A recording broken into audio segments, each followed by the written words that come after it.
एक महाराज जी वृंदावन में थे, तो वो रोज शाम को प्रवचन करते थे। तो एक दिन प्रवचन करते हुए ठाकुर जी के रूप का वर्णन कर रहे थे। बोले ठाकुर जी भांडीर वन में गैया चराने जाते हैं, पीताम्बरी पहन करके जाते हैं, मोर मुकुट पहनते हैं, कानों में ऐसे कुंडल पहनते हैं, आदि आदि सब रूप का वर्णन कर रहे थे। तो उनके सारे शिष्य बैठ करके सुन रहे थे। उन शिष्यों में सबसे पीछे बैठा था उनकी गौशाला में गायों की सेवा करने वाला ग्वारिया। और वो ग्वारिया इतना सीधा था, इतना भोला था कि सब लोग उसको प्यार से भोंदू बुलाते थे। क्या बुलाते थे? भोंदू किसको कहते हैं? जो बहुत भोला होता है उसको भोंदू कहा जाता है। तो गुरुदेव तो प्रवचन करते थे, लेकिन भोंदू जो था ना, उसको ऐसा लगता था कि गुरुजी कोई 2-3 हजार साल पुरानी कथा नहीं सुना रहे हैं, शायद रोज ऐसी लीला होती है वृंदावन में और गुरुजी हमारे उसी को सुना रहे हैं। आज जब गुरुजी ने बताया कि भांडीर वन में ठाकुर जी गैया चराने के लिए जाते हैं, भोंदू ने जैसे ही सुना, सुन करके भोंदू को लगा मैं भी तो भांडीर वन जाता हूं गैया चराने। अरे उसी भांडीर वन में मैं भी गैया चराने जाता हूं और गुरुजी बता रहे हैं उसी भांडीर वन में ठाकुर जी गैया चराते हैं, लेकिन मुझको तो कभी दिखे नहीं। शायद मैंने कभी ध्यान नहीं दिया होगा। अब गुरुजी ने बता दिया, अब कल से भांडीर वन जाऊंगा तो वहां खोजूंगा ठाकुर जी भी आते हैं, गुरुजी बता रहे हैं। उसका इतना विश्वास गुरुजी की बात पर कि उसको लगा कि ठाकुर जी आज भी आते हैं भांडीर वन।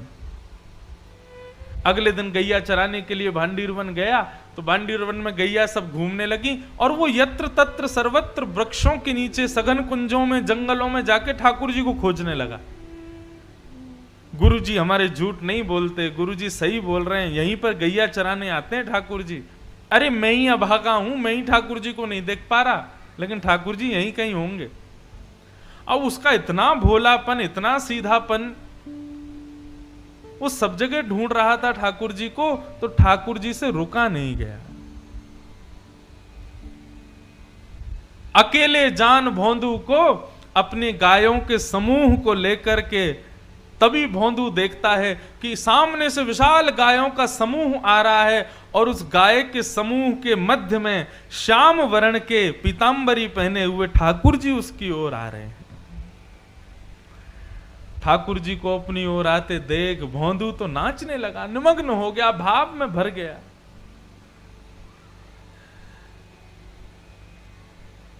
कटाक्ष नेत्र ठाकुर जी के, सुंदर कपोल, मधुर मुस्कान, घुंघराले केश, मोर मुकुट सिर पर, पीतांबरी पहने हुए, चंदन की सुगंधी महकते हुए ठाकुर जी गैया चराते हुए आ रहे हैं। भोंदू ने जैसे ही उसको देखा निमग्न हो गया। ठाकुर जी आकर के भोंदू के पास बैठ गए। अब भोंदू और ठाकुर जी दोनों एक दूसरे को देखें। भोंदू बोला, आप वही श्याम सुंदर हो ना जिनके बारे में हमारे गुरुजी सुनाते हैं? ठाकुर जी बोले, हाँ हम वही श्याम सुंदर हैं। बोले, अच्छा, हमारे गुरुजी आपके रूप का वर्णन करते हैं तो लगता है आप कितने सुंदर होंगे, लेकिन आज आपको देखकर के ऐसा लग रहा है कि हमारे गुरुजी जो बताते हैं उससे लाख गुना ज्यादा सुंदर हो आप। बड़े प्यारे हो ठाकुर जी। ठाकुर जी बोले, अब केवल बात ही बनाते रहोगे, कुछ खिलाओगे पिलाओगे भी हमको? भोंदू बोला, आप मेरे यहाँ मेरे हाथ का खाओगे? बोले, हाँ हाँ हम खाएंगे, तुम खिलाओ। तो भोंदू पोटली में बांध के 2-4 रोटी ले गया था, ठाकुर जी के सामने प्रस्तुत कर दी। ठाकुर जी ने प्रेम से पाया। अब सारी रोटी भोंदू की खा गए और फिर भोंदू से बोले, और खिलाओ। भोंदू बोला, ये मैं तो 2 ही रोटी लाया था, इससे ज्यादा मैं खाता नहीं हूं। ठाकुर जी बोले, कल से और रोटी लाना, हमको भूख लगती है। और ठाकुर जी अपनी गैया लेके चले गए, भोंदू अपनी गैया लेके चला गया। भोंदू को लगा ठाकुर जी ऐसे ही आते हैं, सबसे मिलते हैं, वो तो मेरा ही दुर्भाग्य था जो इतने साल बाद मुझको मिले। भोंदू ने आकर के किसी को कुछ नहीं बताया, उसने गुरुजी से भी कोई चर्चा नहीं की।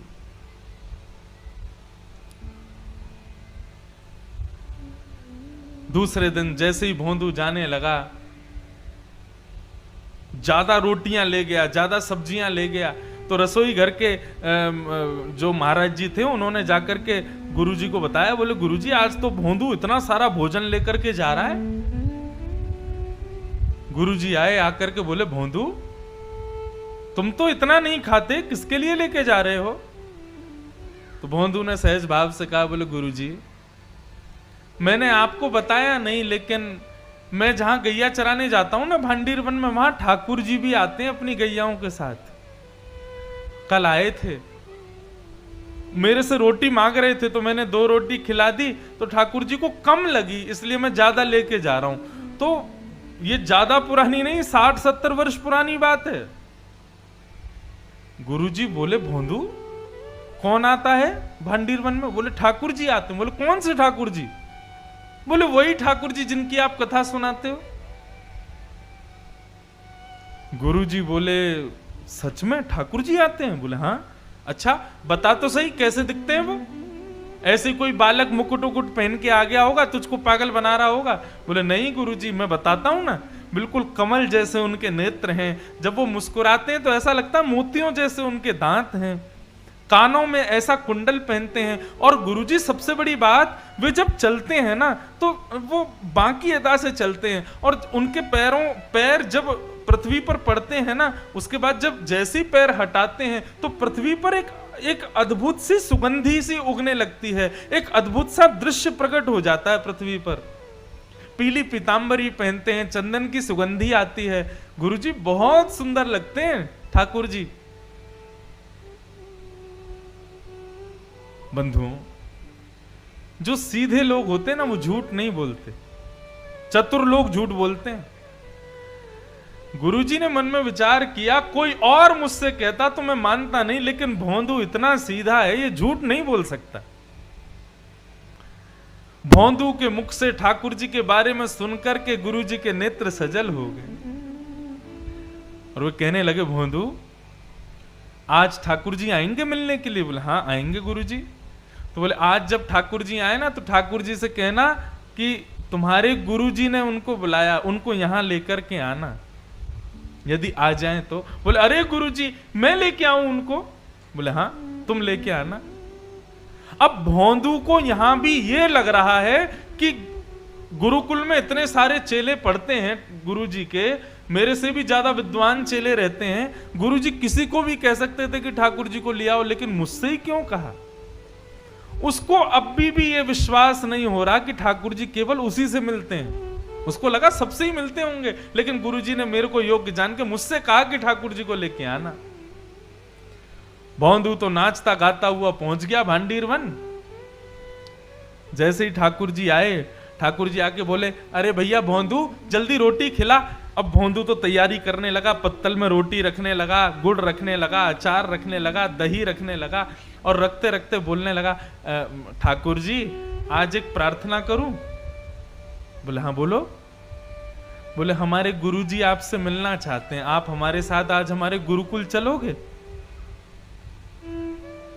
ठाकुर जी बोले देख हम तेरे सखा हैं, तेरे मित्र हैं, तेरे गुरुजी से हमको कोई मतलब नहीं है, तुझसे मिलेंगे, तेरे संग बैठेंगे, तेरे संग खाएंगे, तेरे संग रहेंगे, लेकिन गुरुजी से नहीं मिलेंगे हम। चरण पकड़ लिए भोंदू ने, बोले वो मेरे गुरुजी हैं, मैं तो आपको जानता ही नहीं था, मैं तो इतने वर्षों से यहां गैया चराने आ रहा हूं, लेकिन मैंने कभी आपको देखा ही नहीं। गुरुजी ने बताया कि भांडीर वन आप आते हो गैया चराने, तभी तो मैंने आपको देखा। जिन गुरुजी ने आपसे मिलवाया, जिन गुरुजी ने आपके बारे में बताया, जिन गुरुजी ने मुझे आपके योग्य बनाया, वो गुरुजी आपको बुला रहे हैं, आप मना मत करो ना, चलो ना मेरे साथ। ठाकुर जी बोले देख भोंदू तू जो कहेगा सब करेंगे, लेकिन ये तेरे अलावा हम किसी से नहीं मिलेंगे, और चाहे तेरे गुरुजी हो चाहे गुरुजी के भी पिताजी हो, हम तुझसे ही मिलेंगे बस। ठाकुर जी रोटी खा रहे थे बढ़िया गुड़ के साथ में, तो भोंदू ने हाथ से रोटी छिना ली, बोले तो ये भी मत खाओ, ये भी गुरुजी की है। और पत्तल भी उठा ली, बोले ये भी छोड़ो, ये भी गुरुजी के यहाँ की बनी है, ये भी क्यों खा रहे हो? और सुनो ठाकुर जी, आपको मुझसे ही मिलना है, मेरे अलावा किसी से नहीं मिलना, तो मेरी भी वचन सुन लीजिए, मुझे इस योग्य गुरुजी ने बनाया, और यदि गुरुजी से आप नहीं मिलोगे तो कल से यहां मत आना, मैं भी आपसे नहीं मिलूंगा।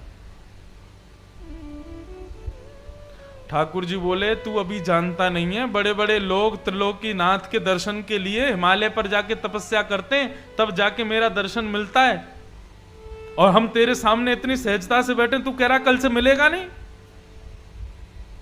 भौंदू बोला मैंने तपस्या नहीं की, मैंने अपने गुरु की सेवा की, तो इसका मतलब यह सिद्ध हो गया कि लोग 1000 वर्ष तपस्या करके आपका दर्शन करते हैं, लेकिन मेरे गुरु जी के चरणों में 1000 वर्षों के समान तपस्या का फल है। मैं उनको प्रणाम करता हूं और उससे मुझे आपके दर्शन हो जाते हैं।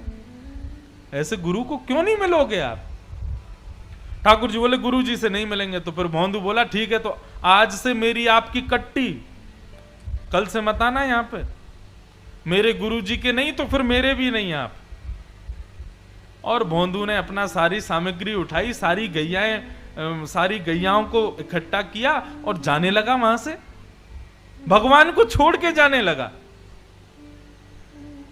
भगवान बोले अरे भौंदू रुक तो जा। बोले अब तो मैं तभी रुकूंगा जब आप मुझे वचन दोगे कि मेरे गुरुजी से मिलोगे। अगर आप ये वचन नहीं दोगे तो मैं नहीं मिलूंगा, मैं नहीं रुकूंगा। भौंदू जाने लगा, थोड़ी दूर गया, थोड़ी और दूर गया। अब मानो जैसे कि हमारे श्याम सुंदर के त्रिलोकीनाथ की त्रिलोक की संपदा छूट रही हो। दौड़े भौंदू के पीछे और पीछे जाकर के भौंदू के कमर पर चढ़ गए ऊपर और बोले तू जहां जाएगा सब जगह जाएंगे, लेकिन तू छोड़ करके मत जा, ले चल अपने गुरुजी के पास में। और आज आश्रम में बैठे गुरुजी राह तक रहे थे कि भौंदू आ रहा होगा गैया लेकर के। तभी क्या देखते हैं, असंख्य गायों का झुंड आ रहा है और उन असंख्य गायों के झुंड के बीच में भौंदू अपने कमर पर ठाकुर जी को उठा करके ला रहा है। यह दृश्य देखते ही जो गुरुजी थे वे तो मूर्छित हो गए, और जब होश में आया तो नंद नंदन को सामने देखा। उठते ही जैसे ही ठाकुर जी को देखा, ठाकुर जी को प्रणाम नहीं किया, पहले भौंदू को प्रणाम किया। बोले तेरी भक्ति को प्रणाम करता हूं भौंदू, तेरी इतनी सरलता, इतनी सहजता, इतनी कोमलता कि तेरा नाम भी कोई तेरे को नहीं बुलाता, सब तेरे को भौंदू भौंदू बुलाते, इतना सीधा है तू। आज तेरे वशीभूत होकर के त्रिलोकीनाथ मेरे आश्रम चल के आए। ये सत्य घटना है वृंदावन की।